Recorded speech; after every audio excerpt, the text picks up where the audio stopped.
Justin Warfield, Griffith Park, Los Feliz, California. Some people call it Los Feliz, but I'm pretentious but not that pretentious, and authentic but not that authentic, so I say Los Feliz, because I'm from the Valley. I have to, through my voice and in my way, bear a social responsibility and speak to the times in which I live.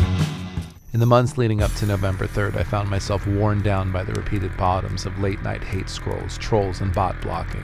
I swore off one-sided arguments with those who had no idea I was arguing with them as I washed dishes. Then one morning, while shaking off an outrage hangover, two sobering realizations struck me. First was that the intolerance that began as my reaction to the Trump presidency, but which had moved beyond politics, touching so many areas of my life, was no way to live. The second was that even if we won the election, the fighting would continue. I think it's fear. I think it's misinformation and disinformation. I think it's a lack of shared objective reality and people sort of having an a la carte mentality, a sort of buffet of like, I'm going to choose my own experience and my own sort of sovereign nature of my universe. Hate brings people to the polls more than love does. But our hate of Donald Trump is because of the love that we have for each other expressed in true liberalism, right? So like, if there is a segment of the other side, so to speak, that is voting out of hate, we outnumber them and we won. We are not only divided by ideology and the culture wars we still cling to, but more terrifying by the lack of a shared objective reality from which to base not only our opinions, but our entire existence. It's one thing to put aside differences in order to have a peaceful Thanksgiving dinner with Dad, whose social conservatism spurred him to twice vote for the human embodiment of our worst fears, but it's something entirely different when it's a heavily armed mob cosplay with camouflage and open carry laws outside of a vote count facility.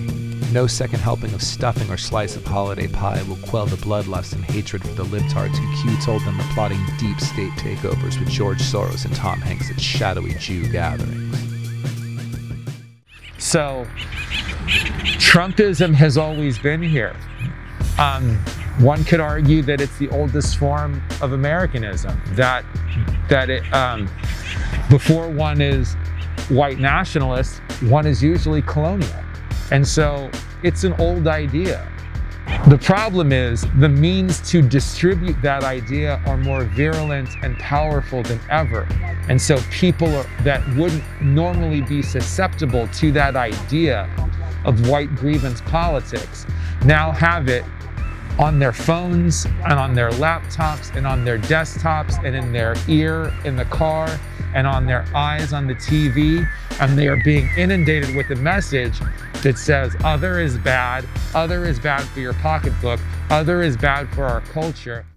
How do we find common ground when they all contributed to the perfect storm that tested our democracy and nearly broke our spirit?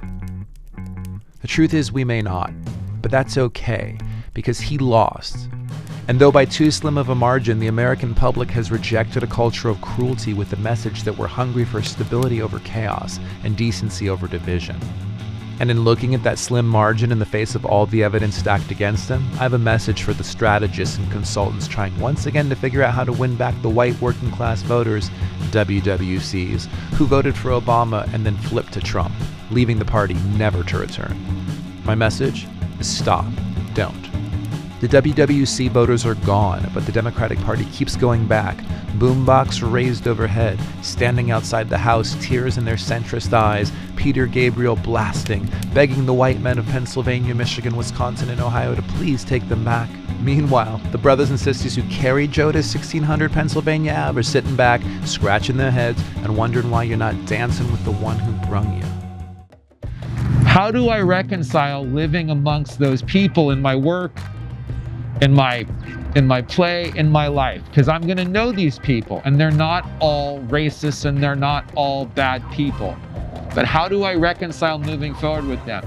And in writing about that, what I realized is whether you're somebody who identifies as queer, whether you are a Latinx person, whether you are somebody with disabilities, whether you are an indigenous person or a black person, we have always known how to forgive and move forward. We have to. It's baked into the cake. In order to stay sane, we have to have a forgiveness switch that we flip like most people don't have to. To those who refuse to accept the election of Biden and Harris as the course correction the country sorely needs, I'll do my best to forgive, but I won't forget. Not out of spite, but so as to not repeat the past, at least not on my side. I'll try to be more tolerant, less triggered, and less resentful. It's something women do every day, sidestepping the misogyny and patriarchy that's as baked into the American pie as Crisco and colonialism. And as we know from a nearly unified vote cast to the sound of YG proclaiming "fuck Donald Trump," one that delivered a competent, stable, good man, and a brilliant, joyful, tough, full-hearted, and overqualified Black and Indian woman to the White House for the first time, so do Black folks. Why were we so incredibly triggered by this administration and this man?